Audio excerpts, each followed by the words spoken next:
कुदरत का सितम, जिंदगी बेदम। नमस्कार, मैं हूं आपके साथ अंशिका पाठक। उत्तराखंड में मौसम विभाग ने एक बार फिर भारी बारिश का अलर्ट जारी किया है। कई जिलों में बारिश के बाद हालात काफी ज्यादा खराब दिखे। पहाड़ों से गिर रहे पत्थरों ने जिंदगी मुश्किल में डाल दी है।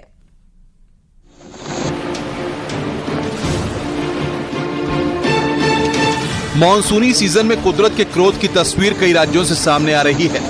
उधर उत्तराखंड की बात करें तो यहां आसमानी आफत लगातार लोगों को परेशान कर रही है। एक तरफ लगातार हो रही लैंडस्लाइड ने खतरा बढ़ा दिया है, तो वहीं तमाम नदी नाले उफान पर हैं। रामनगर की नदियां और बरसाती नाले मानसून सीजन में खतरनाक उठते हैं। इसके बारे में बार बार बताने के बावजूद लोग गलतियां करते हैं। आज जिला नदी को पार करने के चक्कर में 4 लड़के अपनी जिंदगी दांव पर लगा बैठे। यहाँ 4 लड़कों ने बाइक को रफ्ते से पार कराने की कोशिश की। तस्वीरों में आप साफ देख सकते हैं कि कैसे चारों लड़के बाइक को तेज बहाव में पार कर रहे हैं। तभी पानी के तेज बहाव में बाइक के साथ वो भी बह जाते हैं। गनीमत रही कि कोई बड़ा हादसा नहीं हुआ। चारों लड़कों को स्थानीय लोगों की मदद से पुलिस ने बाहर निकाला। बेला नदी में जो हमारा रफ्ता है पानी पे, और 2 युवक जो मोटरसाइकिल पे सवार थे वो किनारे पे खड़े थे और उनका पैर फिसलने से वो नदी में गिर गई, जिनको हमारा द्वारा मौजूद प्रशासन पुलिस की मदद से उनको बाहर निकाला गया। उधर हल्द्वानी के छुड़ायल इलाके में भी कुछ ऐसा ही देखने को मिला, जहां उफान में आए रक्सिया नाले से कार सवार ने जबरन कार निकालने की कोशिश की, लेकिन कार सवार नाले के उफान में फंस गया, जिससे कार सवार उसके परिवार की सांसें अटक गईं। कार सवार को स्थानीय लोगों ने काफी मशक्कत के बाद रस्सियों के सहारे से बचाया। जो 2 चुरगलिया में और रकसिया में बहने की सूचना प्राप्त हुई है, इसमें कोई जन हानि की सूचना नहीं है और उनको सकुशल वो कर लिया गया। लेकिन पुनः मेरा अपील होगा कि किसी भी दशा में ऐसी स्थिति में नदी नाले पार करने की कोशिश ना करें। वहीं हल्द्वानी से चुरगलिया जाने वाली रोड पर बरसाती रपटे उफान पर आ गए। इसकी चपेट में एक बाइक सवार आ गया। हालांकि गनीमत रही कि कुछ लोग वहां पर मौजूद थे, जिन्होंने अपनी जान जोखिम में डालकर बहते बाइक सवार को बचाया। उधर चमोली में भारी बारिश के बाद गोविंद घाट से पुलना गांव को जोड़ने वाली सड़क बंद हो गई है। करीब 10 मीटर सड़क का हिस्सा टूट गया है।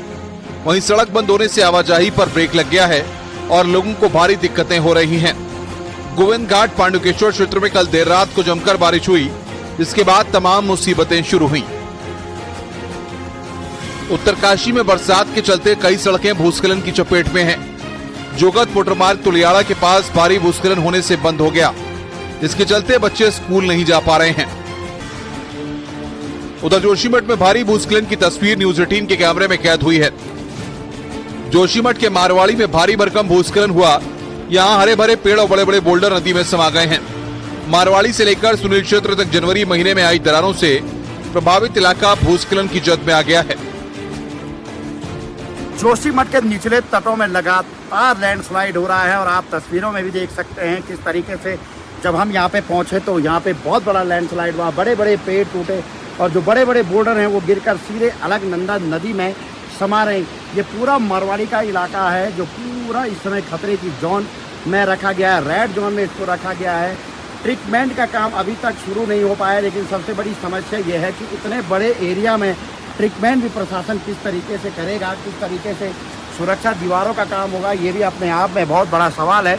क्योंकि अब लैंडस्लाइड का जो दायरा है वो बढ़ता चला जा रहा है। लगभग 60 मीटर से लेकर 70 मीटर तक चौड़े लैंडस्लाइड जोन जोशीमठ नगर के नीचे एक बार फिर से विकसित हो गए हैं। नितिन सेमवाल, न्यूज 18, विष्णुप्रयाग, जोशीमठ। और उधर उत्तर प्रदेश में भी कुछ जिलों में भारी बारिश की वजह से परेशानी हो रही है। नदियां उफान पर हैं और किनारे पर बसे इलाकों पर खतरा बढ़ने लगा है।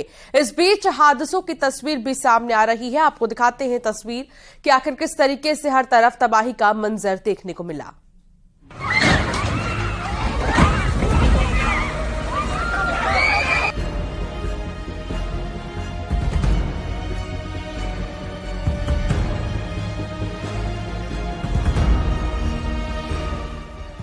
हर साल की तरह इस बार भी देश में मानसून की एंट्री के साथ ही बाढ़ की तबाही भी शुरू हो गई।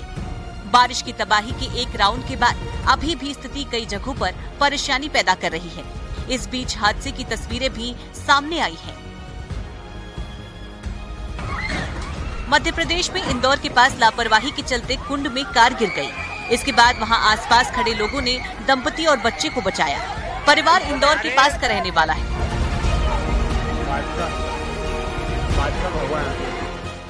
इस मामले में पुलिस लापरवाही का केस दर्ज करने की तैयारी में है। तस्वीरों में आप देख सकते हैं कि जैसे ही कार कुंड में गिरी, वहां खड़े लोग कुंड में कूद पड़े और काफी मशक्कत के बाद कार सवारों की जान बचाई। बारिश के मौसम में ऐसी जगहों पर जाने से बचना ही ऐसे हादसों पर लगाम लगा सकता है। उधर बुंदेलखंड में जुलाई में बारिश नहीं होने से सूखे की आशंका लग रही थी, लेकिन अगस्त का महीना शुरू होते ही मानसून इस कदर मेहरबान हुआ कि चारों तरफ पानी ही पानी दिखाई देता है। झांसी की अगर बात करें तो शहर से लेकर ग्रामीण इलाकों में जलभराव हो गया। नदी, नाले, बांध, तालाब उफान पर है। इलाके के कई गांव पानी में घिर गए तो कहीं बाढ़ जैसे हालात दिखाई देने लगे। मौरानीपुर तहसील क्षेत्र में लखेरी बांध का पानी आ जाने से कई लोगों के घर डूब गए। उधर मिर्जापुर में गंगा का जलस्तर तेजी के साथ बढ़ रहा है, जिसकी वजह से बाढ़ का खतरा मंडराने लगा है। गंगा घाट का पानी बढ़ने के कारण गंगा घाट पर बने घाट और वहां लगे रेलिंग डूबने लगे हैं। पिछले 48 घंटों से 9 सेंटीमीटर प्रति घंटे की दर से गंगा का पानी बढ़ रहा है और आसपास के इलाकों के लिए खतरे की स्थिति पैदा हो रही है। देखिए, उजला पुल पे अभी जो हमारा जल स्तर है वो 73.51 के लेवल पे है। अगर 74 को वो क्रॉस करेगा तो खेतों में पानी आना शुरू होगा, परंतु अब जल स्तर बढ़ने की गति कम हो गई है। पहले जो 9 सेंटीमीटर से बढ़ रहा था, अभी 1.5 सेंटीमीटर प्रति घंटे की रफ्तार से पानी बढ़ रहा है। साथ ही में हमने जो पीछे हमारे हरिद्वार और कानपुर के बराज है वहां से भी पता किया तो पानी अब घट जाएगा, ऐसी संभावना हम लोगों को लग रही है। परंतु इसके बाद भी जिला प्रशासन और हमारे सभी जो महकमे के जो जितने भी विभाग हैं वो पूरी तरह से तैयार है। जैसे भी अगर पानी आएगा तो हम लोगों की पूरी तैयारी है और किसी भी प्रकार की समस्या न हो, कम से कम समस्या लोगों को आए, इस तरह के हम लोग प्रयास करेंगे। संगम नगरी प्रयागराज में अगस्त महीने में एक बार फिर से गंगा और यमुना नदियों का जलस्तर तेजी से बढ़ रहा है। गंगा और यमुना नदियों का पानी हनुमान मंदिर के करीब तक पहुंच चुका है। वहीं संगम किनारे बनी झोपड़ियां भी पानी में डूब गई हैं। हरिहर गंगा आरती स्थल भी पानी में डूब चुका है, जिसके चलते आरती स्थल को दूसरी जगह शिफ्ट किया गया है। अचानक बढ़े जलस्तर से कई दुकानें भी पानी में घुस गई। संगम क्षेत्र में त्रिवेणी मार्ग पूरी तरह से जलमग्न हो गया है। हर साल तो अवई करते हैं यहाँ पर। अब यह पुरुषोत्तम माह जो है 3 साल के बाद पड़ता है, जिसको मल मास बोलते हैं। यह पुरुषोत्तम मास में भोले बाबा के नाम से निमित्त से जल आदमी ले जाते हैं, कहीं बैजनाथ, कहीं काशी जी, जहाँ जिसकी श्रद्धा होती है वहाँ पर ले जाते हैं और जल अर्पण करते हैं, माता जी को प्रणाम करते हैं, स्नान करते हैं। संगम नगरी प्रयागराज में गंगा और यमुना दोनों नदियां उफान पर हैं और लगातार गंगा और यमुना नदियों का जलस्तर बढ़ रहा है। बीते अगर 24 घंटे की बात करें तो दोनों नदियों की रफ्तार 3 सेंटीमीटर प्रति घंटे से ज्यादा है। और आप देख सकते हैं कि संगम का ये क्षेत्र है, हनुमान मंदिर के पास जिस सड़क पे मोटर गाड़ियां फर्राटा भरती थी, वहां अब नावें चल रही है। लोग उस सड़क पर स्नान कर रहे हैं और पानी यहाँ तक आ गया है। इसके साथ ही साथ तमाम बाढ़ चौकियों को भी अलर्ट मोड में रखा गया है। सिंचाई विभाग के बाढ़ कंट्रोल रूम से 24 घंटे निगरानी की जा रही है और इसके साथ ही साथ तमाम जो संगम के घाट हैं वहां पर जल पुलिस की तैनाती की गई है, डीप वाटर बैरिकेडिंग लगाई गई है और सभी को अलर्ट रहने को कहा गया है। कैमरा पर्सन संजीव मिश्रा के साथ सर्विस दुबे, न्यूज 18 प्रयागराज।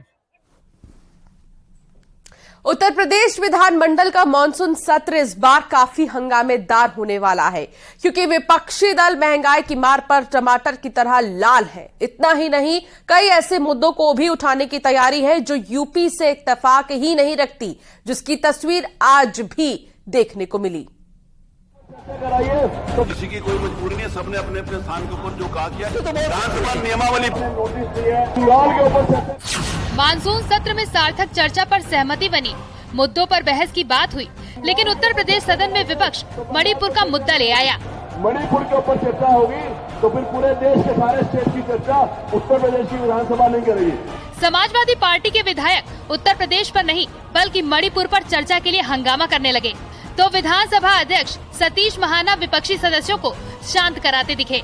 लेकिन जब बात नहीं बनी तो विधानसभा अध्यक्ष सतीश महाना ने मणिपुर के मुद्दे पर तस्वीर साफ कर दी। अगर आप मणिपुर पर चर्चा करेंगी तो कल अगर ये डिमांड आई कि केरल पर चर्चा कराओ तो केरल स्टोरी पे उत्तर प्रदेश की चर्चा नहीं होगी। कल अगर डिमांड आई कि बंगाल के ऊपर चर्चा कराइए, तो बंगाल पर चर्चा नहीं होगी। मणिपुर के ऊपर चर्चा होगी तो फिर पूरे देश के सारे स्टेट की चर्चा उत्तर प्रदेश की विधानसभा नहीं करेगी। कल को कोई सदस्य कह देगा कि केरला के बारे में चर्चा करो, तो केरला के बारे में चर्चा कैसे करेंगे? कल कोई कहेगा बंगाल के बारे में चर्चा करो, तो बंगाल के बारे में चर्चा कैसे करेंगे? मणिपुर की चर्चा नहीं होगी, मणिपुर की चर्चा नहीं होगी। दरअसल विपक्षी सदस्य मणिपुर हिंसा को लेकर विधानसभा में निंदा प्रस्ताव बुलाने की मांग कर रहे थे, लेकिन सीएम योगी के साथ ही दोनों डिप्टी सीएम उत्तर प्रदेश के मुद्दे पर बहस की बात कह रहे थे। यहाँ तक कि सीएम योगी ने विधानमंडल की कार्यवाही शुरू होने से पहले ही कह दिया कि सरकार हर मुद्दे पर चर्चा को तैयार है।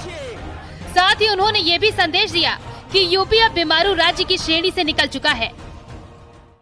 बीमारू राज्य की श्रेणी से उत्तर प्रदेश उभर करके देश की अग्रणी अर्थव्यवस्था बनने की ओर तेजी के साथ आगे बढ़ा है।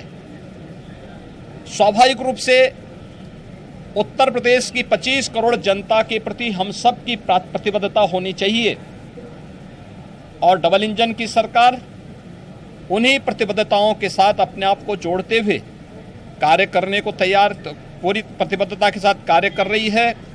इन मुद्दों पर चर्चा को तैयार है। प्रदेश के नौजवानों के सामने, प्रदेश के नागरिकों के सामने कुत्सित राजनीतिक कारणों से जो पहचान का संकट खड़ा हो गया था, उस पहचान के संकट से मुक्त करते हुए उत्तर प्रदेश को देश के एक प्रमुख राज्य के रूप में स्थापित करने में मदद, पूरी सफलता प्राप्त हुई है। और यहां रुकेंगे एक छोटे से ब्रेक के लिए। खबरों का सिलसिला जारी है। ये है न्यूज।